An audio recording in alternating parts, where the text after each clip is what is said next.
कर देता है। बोलो सुप्रभु की। समझ आ रहा आपको? भय मानने का यही मतलब है। अब्राहम ने परमेश्वर का भय माना तो क्या किया उसने?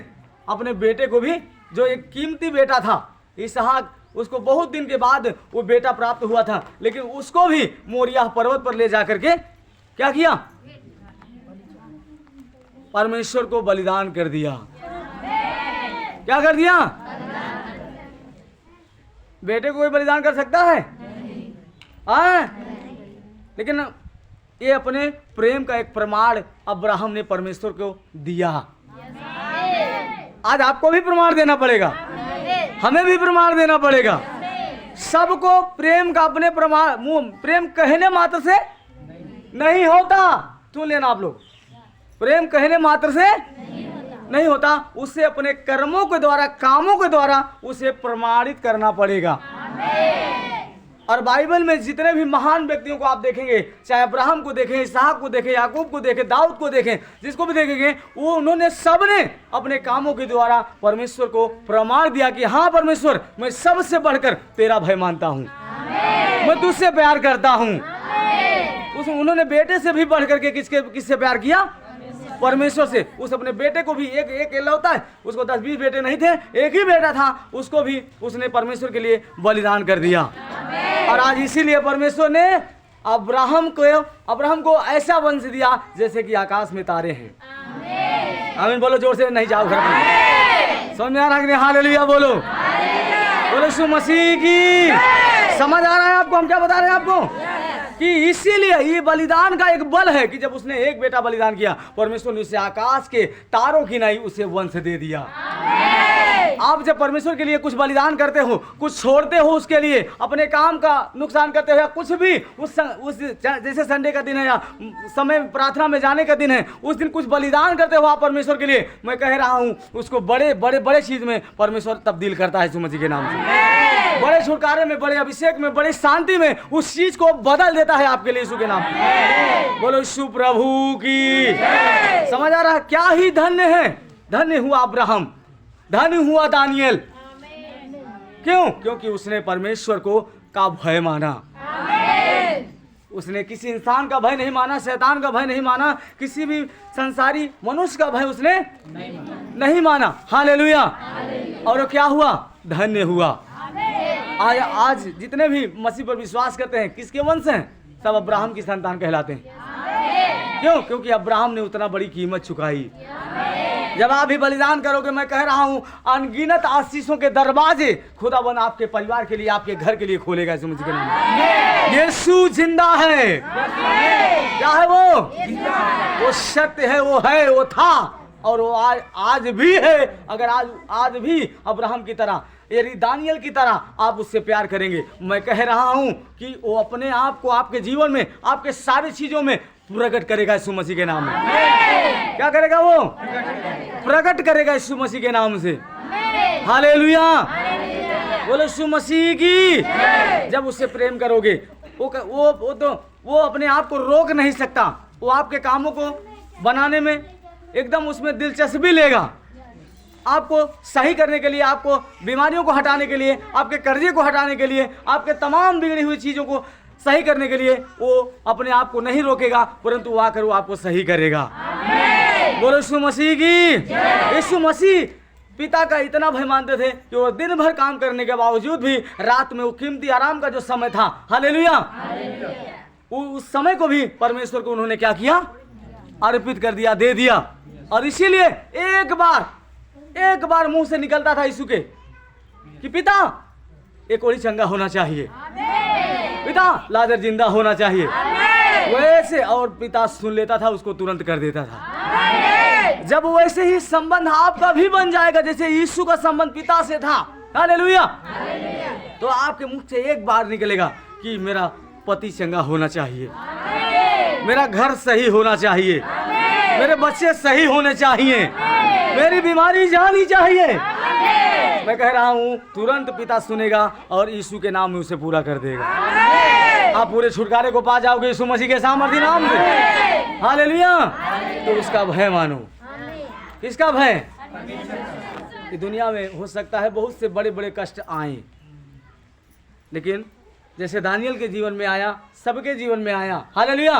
तो इस बात में डरना आपको नहीं है, चर्च छोड़ना नहीं है, अपने अगुओं की संगति नहीं छोड़ना है, आपको चर्च की संगति करना है। हालेलुया। बोलो यीशु मसीह की। बीच में भी आकर आपको मिलना है। परमेश्वर के दास से जब आप मिलते हो, कुछ न कुछ हो आपको आपके उद्धार के लिए परमेश्वर बात करेगा। बोलो यीशु मसीह की। मान लीजिए ऐसा आदेश आ गया जैसे दानियल के ज़माने में आया था कि कोई 1 महीना तक नाम नहीं लेगा। कोई ऐसा आदेश आ गया कि कोई अब प्रार्थना आराधना नहीं करेगा। तो क्या करोगे? आप घर में बैठे रहोगे? हाँ, मान लीजिए चर्च ना लगने का आदेश दे दिया, तब आपको व्यक्तिगत रूप में आके चुपके से आके क्या करना है? यीशु मसीह जंगल में जाके रहता था, फिर भी लोग वहाँ ढूंढते ढूंढते पहुंच जाते थे और प्रभु उनको चंगा करके वहां से भेजता। समझ जाओ। हालेलुया। लेकिन ऐसा होगा नहीं, परमेश्वर बड़ा आदेश देगा यीशु मसीह के नाम से। बोलो यीशु मसीह की। बड़ा आदेश आएगा यीशु मसीह के नाम से और हम खुले आम महिमा करेंगे यीशु के नाम से। समझ में आ रहा है कि नहीं? बोलो यीशु मसीह की। तो परमेश्वर का भय मानो आप। यहाँ पर यही बात लिखी है 28:1 में कि क्या ही धन्य है हर एक जो यहोवा का अब्राहम ने माना, वो धन्य हुआ। जिन्होंने भी माना, आज आप मानोगे आप भी धन्य हो जाओगे। बोलो यीशु मसीह की। हालेलुया। बोलो यीशु मसीह की। और आपका स्थान ऊंचा करेगा वो। क्या करेगा वो? आप चाहते हो ना ऊंचा करे आपको? परमेश्वर भी यही चाहता है। ये नीति वचन उसके लास्ट अध्याय में एक वचन लिखा है कि शोभा तो झूठी, क्या शोभा तो झूठी और सुंदरता व्यर्थ है, परंतु उस स्त्री का सम्मान किया जाएगा जो यहोवा का भय मानती है। क्या किया जाएगा? उस पर दया की जाएगी। बोलो यीशु मसीह की। तो आप आज से जान लीजिए कि आपको किसका भय मानना है। बोलो यीशु मसीह की। 31:30 में लिखा है, हालेलुया, शोभा तो झूठी और सुंदरता व्यर्थ है। हालेलुया। जोर से बोले आप।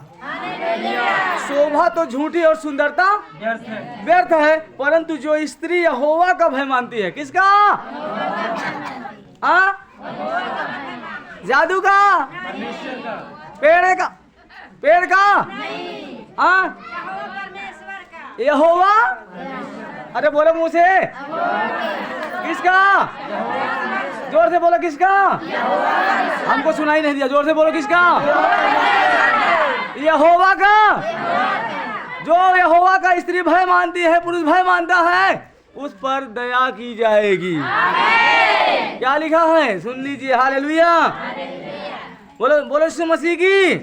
शोभा तो झूठी और सुंदरता व्यर्थ है, परंतु जो स्त्री यहोवा का भय मानती है उसकी प्रशंसा की जाएगी। उसकी तारीफ हर जगह होगी यीशु मसीह के नाम से। क्या होगी? हाँ, पता लगा बहुत सुंदर है, चेहरा मोहरा बड़ा ठीक ठाक बा, लेकिन अंदर से एकदम से पाप का है भरा बा, तो वो शोभा कोनो काम का नहीं है। हाँ, भले आपका नाक नक्शा भले नहीं ठीक है कुछ, प्रभु तो सब कुछ अच्छा बनाया है, ठीक है। हालेलुया। प्रभु ने कुछ भी गड़बड़ नहीं बनाया, सब कुछ अच्छा बनाया। लेकिन मान लीजिए नहीं ठीक है, लेकिन अगर आप यहोवा का भय मानते हैं तो आप उसे बहुत जो सुंदर है, बड़ा ताम झाम है, जो उससे आप कहीं अधिक हो परमेश्वर की दृष्टि में। हालेलुया। आपकी प्रशंसा मनुष्य नहीं, परमेश्वर खड़ा होकर करेगा। बोलो यीशु मसीह की। तो चाहते हो ना, तो आज से यहोवा का भय मानना शुरू करो, उससे प्रार्थना करना शुरू करो। कोई भी अकेले में हो, आप 10 के भीड़ में हो, आप कहीं पर भी हो, ये देखो कि मुझे कोई मनुष्य नहीं देख रहा है, परंतु मुझे मेरा खुदा यीशु मसीह पवित्र आत्मा देख रहा है। जब ऐसा करके आप चलोगे, परमेश्वर वो देखेगा आपको और आपको बढ़ाएगा यीशु मसीह के नाम में। बोलो यीशु मसीह के। आपके शत्रु मित्र हो जाएंगे। हालेलुया। बोलो यीशु मसीह की। तो हम 128 और उसके फिर पहले पद पर आ जाते हैं। हालेलुया। तो क्या लिखा? क्या ही धन्य है, हमारे पीछे बोलो, क्या ही धन्य है हर एक